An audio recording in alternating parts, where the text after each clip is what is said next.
As we hit another high for the S&P, investors are concerned. Is this the peak? Is this the all-time high?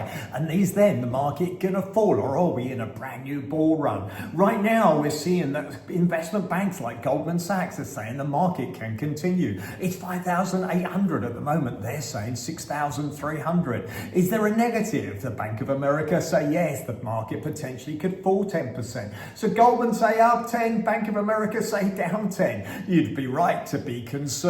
What's the potential? Of course, we've got AI, we've got tech, we've got companies becoming more efficient. And in fact, if we look at the stock market, it's incredible to see that there's 5 companies are 25% of the S&P 500. So imagine 500 companies, 5 of them, 25% of the index. So if we look at those companies, we'll see that Microsoft, Apple, you've of course got Amazon in there, you've got Alphabet and you've got Nvidia. Those companies are just dominating the index. Can they continue to grow? Well, of course, yes, the way tech develops. So rather than the S&P, should you just invest in tech? Well, certainly there's an argument for it. I'd say there's other sectors that also have potential to continue their growth. The banking sector for one. But nevertheless, it's the tech sector or companies that are using tech that are likely to grow the most. If we look at the potential negatives, because we always should as investors, then we see the election with less than 30 days to go.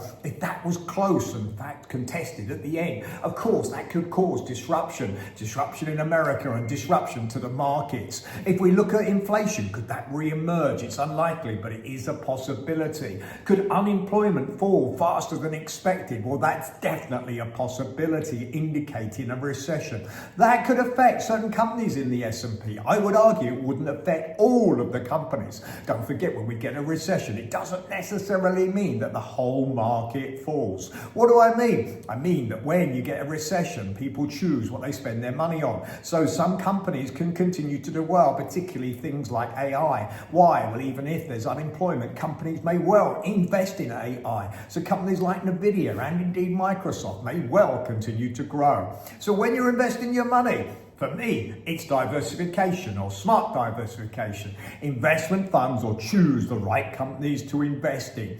Don't invest blindly. We look at the job figures, they came out okay. But when we analyse those job figures, 80% of new jobs were created by, guess what? The government. In fact, the government in America now employed 22 million people, a record high. In other words, the current government going into the election is making sure unemployment isn't hitting highs, but just employing more people itself. That's not sustainable. There is clouds in the sky, but there always is. So if you're investing, invest smart, go for the right things, always take financial advice. It's an interesting market, and I no doubt before the end of the year, there's going to be more twists and turns.